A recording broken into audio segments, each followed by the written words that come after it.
Саламатсыздарбы? Сыноо жүгүртүү ыкмаларынын дагы кезектеги үлгүсү бул акыл картасы деп аталат.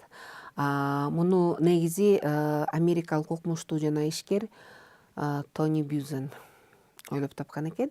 Бул эмнелерди берет бизге бул ыкманы колдонууда? Негизи бир көрүнүштү, же бир маселени, же бир нерсени деле, же бир жеке инсанды деле мындай ар тараптан карап чыкса болот, комплекстүү түрдө. Ошого байланышкан эмнелер бар экендигин ой жүгүртүп ошону талдап чыкса болот. Экинчи дагы эмнени билет? Ошо башка бир нерсени биз бөлүп карап алган нерсенин башка түшүнүктөр менен карым катнашын, башкалар менен байланышын таап, ошону талдап, анан жанагы иерархиялык орун деп коет го. Ошону мисалы ушул түшүнүккө байланыштуу эң жакын турган нерсе эмне? Ал нерседен дагы эмне чыгат? Эмне байланыш бар? Ошолорду аныктап тапса болот да.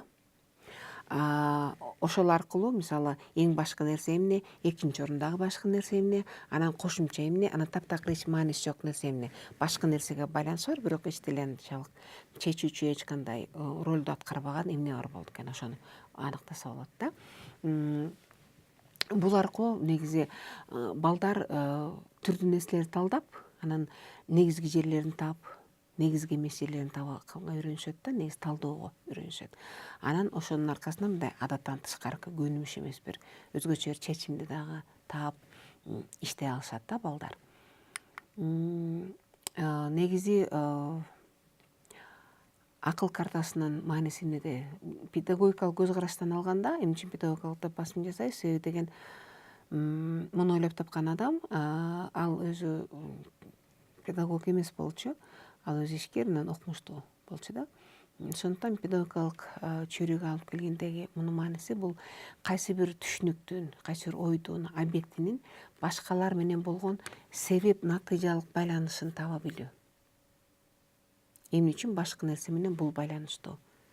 Кайсы бир себеби бар да? Ошону табыш керек. Анан жаңы нерселер менен карым катнашын аныктоо. Бир нерсени башка бир нерсени таптың да, ошону бир башка өзүңүздө бир жаңы башка бир түшүнүк бар да, даяр көз карашыңыз, же бир тааныган адамыңыз бар, же бир көрүнүштү билесиз. Ошону бир жаңы билген нерсеңиз менен байланыштоо, жаңы үйрөнгөнүңүз менен. Же болбосо тескерисинче бир жаңы нерсени билдиңиз, ошону мурда билгениңиз менен кантип байланыштырат, кандай карым катнашта экендигин таба билүү да.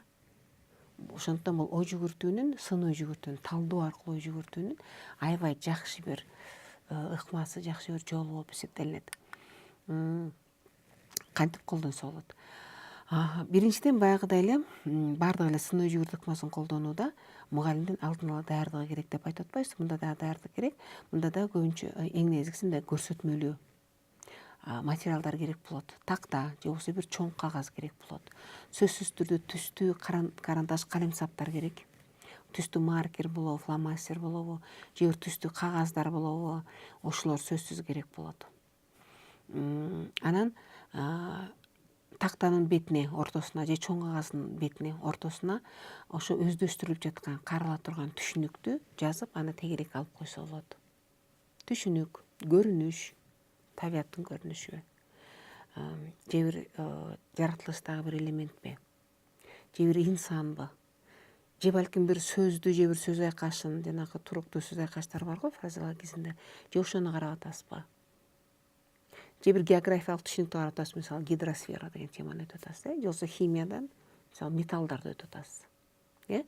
Ошону бир объект болобу, же бир элемент болобу, ошону кагаздын ортосуна жазып бөлүп коесуз. Анан ошол кагазда ошол түшүнүктөн тараган жебелер кетиши керек. Бутактар деп атайбызбы, жебелер дейбизби? Анан ошо башкы бөлүп караган түшүнүккө же көрүнүшкө эмне байланышы бар? Ошого жараша сиз ошо көрүнүштөрдү жазасыңар. Балки эмнени элестетет? Мисалы гидросфера деген түшүнүктү алсак, мисалы, гидросфера деп жазып коет. Эң биринчи гидросфера жер жүзүндө эмнеден турат? Океандардан турат. 4 океан. Океандар деп жазабыз. Дагы эмнелер бар? Деңиздер бар. Дагы эмнелер бар? Дарыялар бар. Бул биринчи катардагы. гидросферага тиешелүү нерселер. Андан нарда эмнелер бар, океандар. Кайсы океандарга 4 океан жазылат, туурабы? Жер үстүндө суулар бар. Суулар, жер үстүндөгү суулар, жердин астындагы суулар. Аны эми географтар жакшы билет. Аны ирети боюнча гидросферага кайсыл биринчи кирет, андан ал эмне бутак болуп чыгып кетет, ошолор жасалат.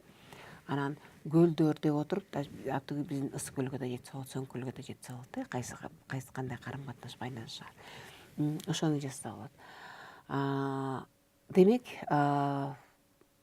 ушул акыл картасын түзүп атканда эң негизги түшүнүк биринчи катардагы, биринчи деңгээлдеги ага байланышкан түшүнүктөр. Экинчи деңгээлдеги түшүнүктөр, алар биринчи эң башкы сөз менен түздөн түз байланышпайт. Алар биринчи катардагы түшүнүктөр менен байланышат. Ошентип, ал түшүнүктөрдүн баарын тең аныктап алса болот. Муну сөзсүз түрдө, мисалы, биринчи катардагы байланышкан түшүнүктөрдү бир жебе менен көрсөтүп, бир түстөгү жебе менен, же болбосо бир түстөгү карандаш менен жазып, экинчи деңгээлдегилерди тегерете башка түс менен жазып белгилесе болот. Бул жерде ошондой эле сүрөттөрдү колдонсо болот. Дая сүрөттөр дегенде силер мисалы гүлдү талдап атсаңар, гүлдөрдүн түрүн өтүп атсаңар, туурабы? Ошо гүлдөрдүн түрлөрүн чактап койсоңуздар болот. Анан тиги деген гүлдөрдүн түзүлүшү дагы түр болот го, жана чатырча гүл деп аталат, дагы башка гүлдөр деп аталат, туурабы? Ошонун түрлөрүнө жараша сүрөттөрдүн чаптап койсоңуздар болот. Бир белгилерди, символдорду койсоңуздар болот. Анан акырында баягы негизги түшүнүккө байланышкан биринчи катардагы түшүнүктөр, ага байланышкан экинчи катардагы түшүнүктөр, андан үчүнчү болушу бул түшүнүктөр аныктагандан кийин сабагыңыздын темасына жараша, сабактын өзүнүн өзгөчөлүгүнө жараша ар бир түшүнүккө тиешелүү болгон жакын деген түшүнүктөрдү бөлүп карап алсаңар болот да, өзүнчө бөлүп алсаңар болот. Андан кийин талкуулап жыйынтык жасасаңыздар болот балдар менен. Талаптар эң биринчи негизгиси 2 принцип сакталышы керек. Бул көрсөтмөлүүлүк принциби. Сөзсүз түрдө түстүү кагаз болобу, түстүү калемдер болобу, сүрөттөр болобу, белгилер болобу, сөзсүз түрдө алар колдонулушу керек. Экинчи толуктук принциби деген болуш керек. Негизи канчалык чоң бир объектини алдыңызбы, бир аябай белгилүү инсанды алдыңызбы, бир каарманды алдыңызбы, же бир кичинекей эле бир нерсени алдыңызбы, бир эле сөздү мүмкүн болушунча аны баардык тараптан карап чыгыш керек. Баардык себеп натыйжалык байланыштарын тапканга аракет кылыш керек. Бул жерде албетте негизги ишти балдар жасайт, бирок такыр болбой баратса, сөзсүз түрдө мугалим өзү кошумчалаш керек. Эске салып, булчу эсиңерде менен байланыш барбы? Кайсы деңгээлге кошосуңар буну? Кайсы деңгээлде болот бул деп сурап кошсоңуздар болот. Негизи карта түзүлгөндөн кийин албетте теманын негизги жерлерин тандап, мугалим өзүнүн максатына жараша, сабакта алган максатына жараша, кайсыл терминди, кайсыл көрүнүштү, же болбосо бир элементтин кайсы касиетин кененирээк талкуулагысы келет, үйрөнгүсү келет, ошону бөлүп алып, анан сабак колдонсо болот. Балдар менен чогуу аныкташ керек. Негизи жанагы бутак жебелер бириккенде андай ошол түшүнүктөрдүн башкысы кайсы, андан кийинкиси кайсы, кошумчалары кайсы дегенди, ошону деген балдар менен чогуу аныкташ керек сөзсүз түрдө. Акыл картасын түзүп жатканда эле аныктаса болот. Же болбосо эгер топтор менен бөлүшүп иштеген болсоңуз, дагы бир кошумча ыкманы колдонуп талкуу учурунда тактасаңыз болот. Жана албетте бул жерде дагы балдар бири-бирин угуш керек, талкуулаш керек, башканын оюна угуп, өзүнүн оюн негиздеш керек. Эмне үчүн бул биринчи катардагы байланышта турат, эмне үчүн бул экинчи катарда байланышта турат. Бул аркылуу кайталаса да болот, жыйынтыгыңарды анан балдар менен чогуу чыгарып, мугалим өзүнүн ишиндеги максатына жараша ишти улантып, жыйынтыктап, же болбосо жыйынтыктоочу иштин түрүн балдарга тапшырса болот. Акыл картасынын артыкчылыктары эмнеде? Эң башкысы бала мурда билип билген маалыматтарын жаңы маалыматтар менен кошуп бириктирип, жыйынтыктайт, иретке келтирет, тутумдаштыра алат. Анан эсине тутуп алат ошол аркылуу. Көрүнүштөрдү жана башка инсандарды, каармандардын химиялык элементтердин болобу же жаратылыштагы жандыктардын болобу мындай өз ара карым катнаш байланыштарын таба алат. Эмне аларды бириктирип турат, эмне айырмалап турат аларды. Дагы башка нерсе мындай жеке өзүнүн окуучунун студенттин инсандык көндүмдөрү бул негизи таанып билүү процессин өз алдынча жүргүзө алат. Мугалимдин айтканын гана укпастан же сөзсүз эле даяр маалыматты бир жерден издебестен өзү да талдоо аркылуу өзүнүн мурунку билгенин кийинки билгени менен салыштырып ошонун байланысын карым катнашын таба алат. Сыноо жүгүртүү сөзсүз түрдө, өз алдынча тыйнак чыгаруу сөзсүз түрдө көндүмдөр өнүгөт. Ошондой эле маалымат булактары менен өз алдынча иштей алат, жакан топтордо да иштесе болот. Бул акыл картасынын артыкчылыктары болуп эсептелинет. Анан бир аз мисал айтайын дегени мисалдар албетте адаттагыдай эле үстүртөн, себеби биология сабагын бергендер кенен айтылат, муну тарых сабагын бергендер өз сабагы боюнча кенен айтылат. Мисалы зоология сабагында же биология сабагында мисалы омурткалуулар деген түшүнүк бар. Ооба, балдар үйдөн окуп келишти омурткалуулар деген теманы. Анан сен айтып бер деп кезектен сурагандан көрө ушул акыркы картасы аркылуу балдарга тапшырма берип койсоң, келе чогуу түзөлү деп деле мисалычы. Омурткалуулар. Омурткалууларга кайсылары кирет? Биринчи катардагы байланыштагылар, мисалы бир түстө болуп, мисалы сүт эмүүчүлөр дагы кирет, туудагы сууда жашагандар да кирет. Жерде сууда жашоочулар дагы, сойлоп жүрүүчүлөр дагы ушул омурткалууларга кирет. Туурабы? Анан мисалы жерди сууда жашоочуларга кайсылар кирет? Бул экинчи катарды түзөт. Мисалы бака кирет, же болбосо сойлоп жүрүүчүлөр кимдер кирет? Жыландар кирет, кескелдиктерди киргизет, рептилиялар дейби. Ошондой ал үчүнчү катары болот. Ошол аркылуу мисалы ушул теманы балдар менен кайталап алса болот. Негизи балдарга жалпы тапшырма берип, балдар топ менен, чакан топ менен, жалпы класс менен бир ишти аткарууда мугалимдин жетекчилиги албетте. Бул жерде аябай көп балдардын социалдашуусунда дагы көп көйгөйлүү маселелерди чечсе болот. Себеби деген бир бала жетишип үлгүрбөй окубай калды, бир бала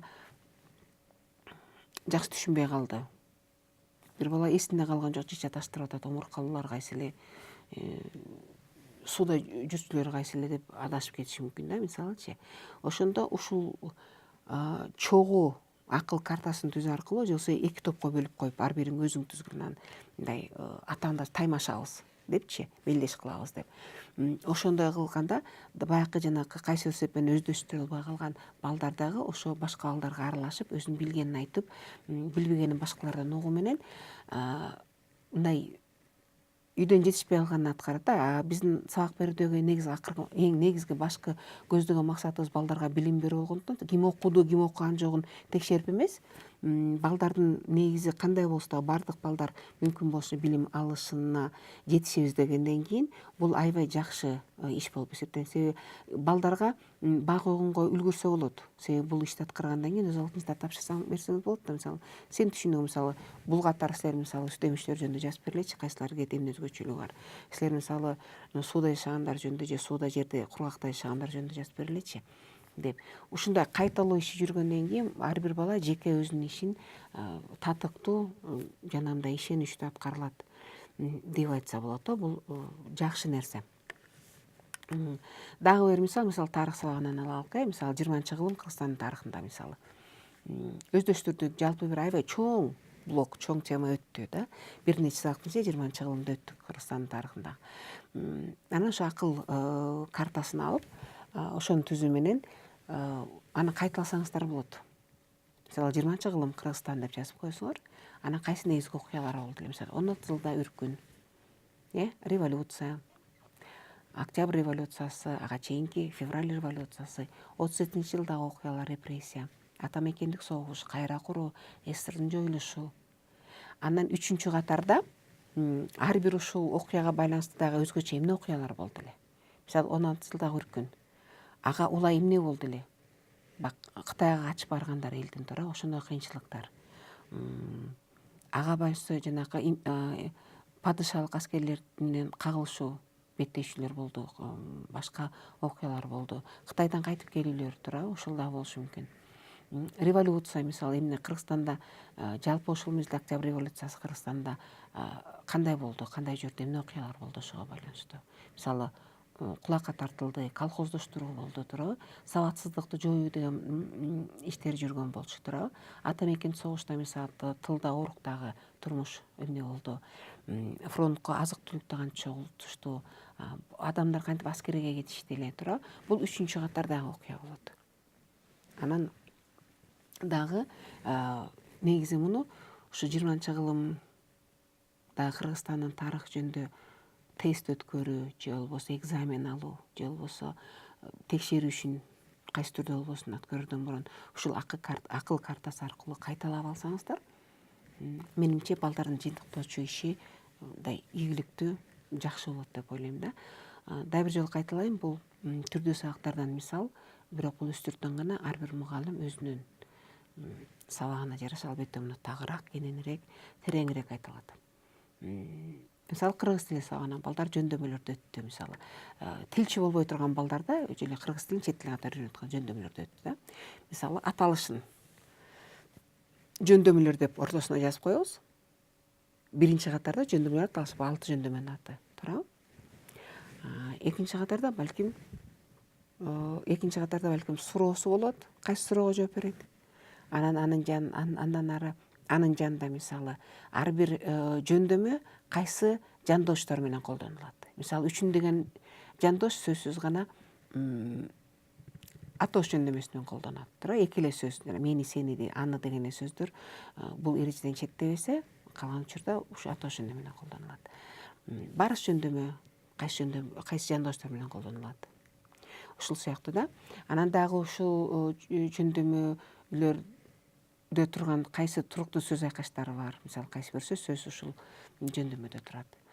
Жана башка да дагы эле кыргыз тил мугалиминин өзүнүн кайсы багытта жөндөмөлөрдү өздөштүрдү, кайсы деңгээлде өздөштүрдү, ошого жараша балдардын билимин жыйынтыктап алышат.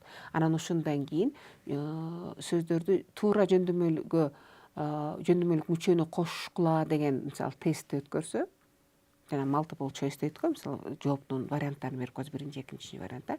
Мисалы мен шаар көп чекит анан барам. Варианттар: шаарга барам, шаарды барам, шаарда барам, же шаардын барам. Ушу вариантты тапкыла деп тапшырма берип койсо, балдар бул ишти дагы тагыраак аткарат. Себеби акыл картасы аркылуу балдар жөндөмө боюнча жалпы билимин кайталашкан болот. Адабият сабагы мисалы Чыңгыз Айтматовдун өмүр баяны мисалы Чыңгыз Айтматов деп кагаздын ортосуна жазып алабыз. Анан ага байланышкан кайсы эмнелер бар? Мисалы жазуучулук ишмердиги. Ошо жазуучулук ишмердигине мисалы кайсы жазуучулук кылды? Мисалы көркөм чыгармалар жазган, туурабы? Публицистикалык чыгармалар жазган. Ошо жазуучулук ишмердигине жанына мисалы кайсы тилге которулган чыгармалары. Чыңгыз Айтматов дагы сценарист болгон жазуучу гана эмес. Анын жанына кайсы чыгармалардан сценарист жазган. Андан арылап кетсе. Чыңгыз Айтматов бизге белгилүү коомдук ишмер да болгон. Мисалы коомдук ишмер, жазуучу, сценарист, коомдук ишмер.